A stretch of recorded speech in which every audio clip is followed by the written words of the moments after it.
¿Qué tal amigos? Bienvenidos a Nets MMA y hoy veremos las 7 peleas más polémicas en la historia del UFC. Número 7. Demetrious Johnson vs Ian McCall.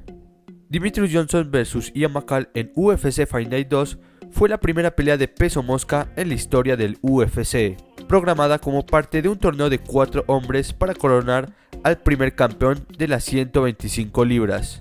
La controversia de esta pelea en realidad no se debió a la mala decisión.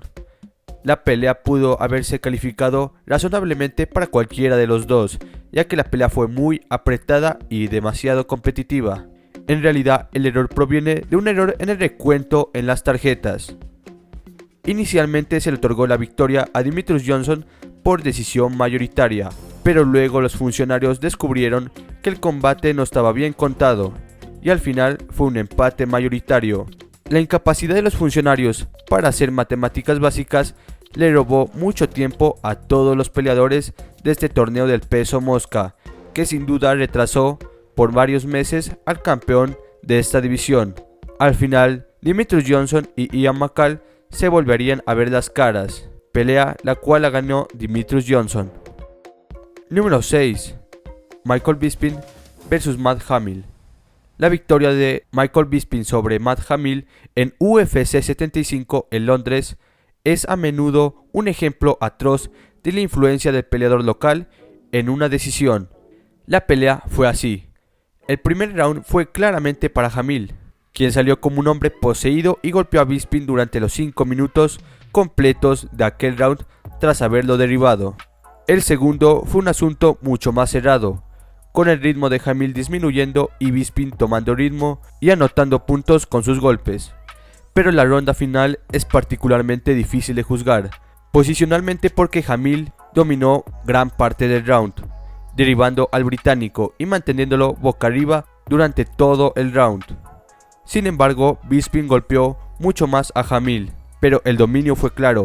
Hamill había ganado el primer y tercer round. Y a pesar que la pelea fue en la tierra de Bisping, se podían escuchar abucheos de la multitud en vivo después de leer la decisión. Una victoria que sin duda significó muchísimo para Bisping porque se perfilaba como un gran prospecto y vendedor en su país natal, pero ¿a qué costo? Número 5. Lyoto Machida vs Shogun Rua.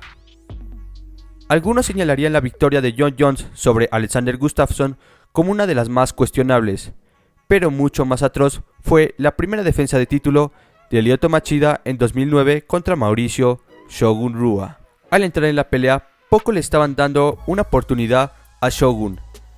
La ex superestrella de Pride no tenía su explosividad y agresividad que la tenía en sus gloriosos tiempos en Japón, pero se había ganado su oportunidad por el título después de vencer a Mark Coleman y Chuck Liddell. Mientras tanto, Machida estuvo invicto durante 15 peleas y cuando había destronado a Rashad Evans para reclamar el título del peso semipesado, el locutor Joe Rogan fue rápidamente a bautizar la victoria de Machida como el comienzo de la era del dragón. La clave del éxito de Machida había sido su velocidad y movimiento, esencialmente porque tenía un gran karate y nadie había sido capaz de golpearlo limpiamente. Sin embargo, Shogun tenía otros planes. Shogun, en lugar de concentrarse en los golpes de la cabeza, lo atacó con una serie de patadas bajas y al cuerpo. Machida respondió con algunos golpes limpios, aterrizando una fuerte patada en el segundo asalto y una buena ráfaga para terminar el tercero. Pero en su mayor parte el dragón estaba firmemente a la defensiva. Cuando terminó la pelea parecía inconcebible que pudiera mantener su título aquel día el peleador de ascendencia japonesa. Y sin embargo, los 3 jueces de alguna manera calificaron la pelea a favor de Machida, anotando unánimemente la pelea por 48-47 para el campeón. La multitud que era pro Machida antes del comienzo de la pelea estaba atónita por la decisión. Este fue un gran robo y lo peor es que uno de los jueces, el experimentado Cecil Peppers, intentó defender su decisión en una entrevista posterior, afirmando que las patadas en las piernas no ganan peleas. Pero luego de esta muy dura y como no bochornosa decisión, habría revancha en donde Shogun Rua noqueó Machida en el primer asalto. Número 4. Jon Jones vs Dominic Reyes. Nos trasladamos a UFC 247, en donde estaría en juego el título del peso semipesado entre Jones Huesitos Jones contra el devastador Dominic Reyes.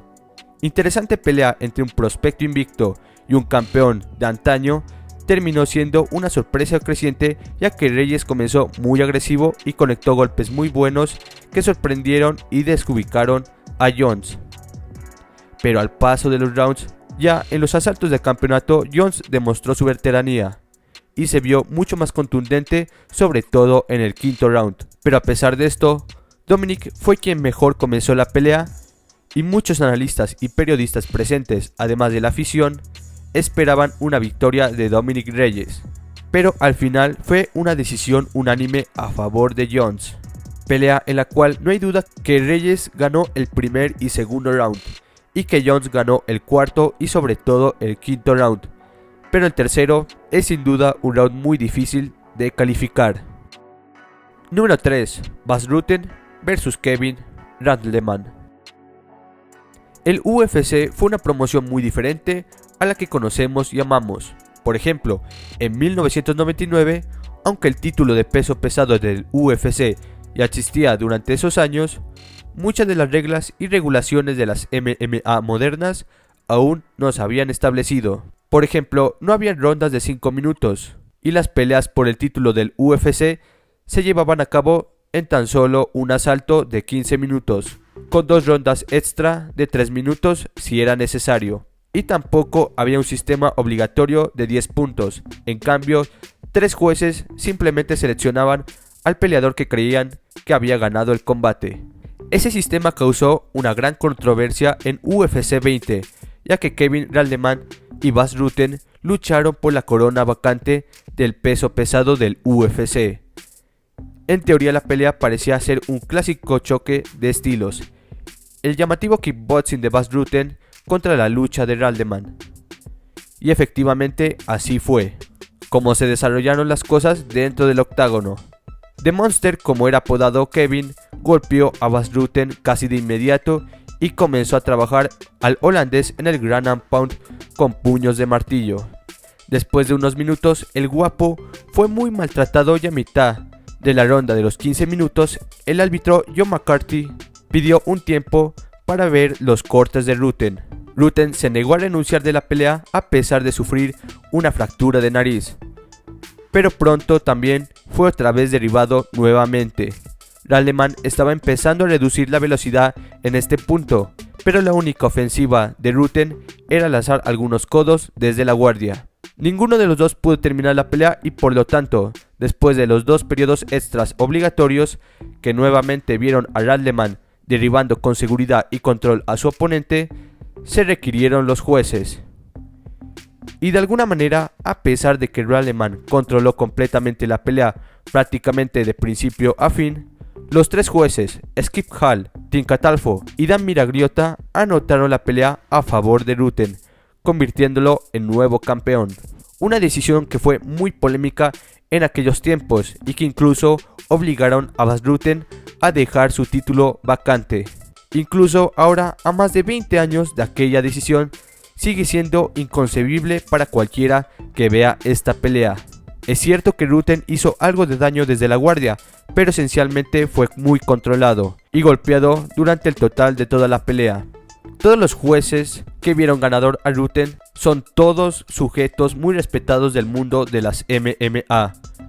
Pero aquella vez algo les pasó y vieron ganador a Bas Rutten, una idea casi inconcebible. Número 2. Georges St. Pierre vs Johnny Hendricks. En noviembre de 2013, Georges St. Pierre había estado dominando la división del peso welter de UFC durante 7 años. Y desde que ganó el título por segunda vez en abril de 2008, venció a 8 retadores consecutivos, venciéndolos a todos de manera convincente, incluso después de una cirugía seria de rodilla en 2012. En UFC 167, entonces, muchos fanáticos contaban que el retador Johnny Hendricks sería quien podría poner en problemas a GSP.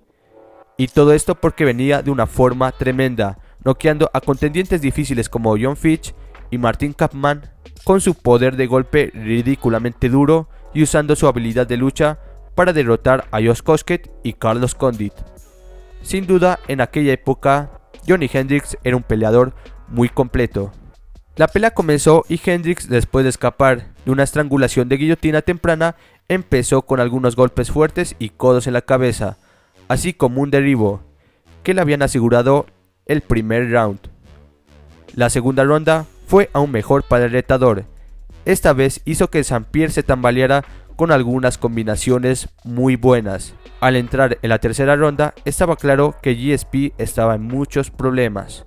El campeón canadiense regresó con fuerza para ganar la tercera ronda, con sus combinaciones llamativas a pesar de fallar un derribo más tarde, pero un resbalón al salir del clinch en el cuarto asalto lo vio terminar de espaldas, en donde Hendricks lo trabajaría con el ground and pound con muy fuertes golpes y duros codazos.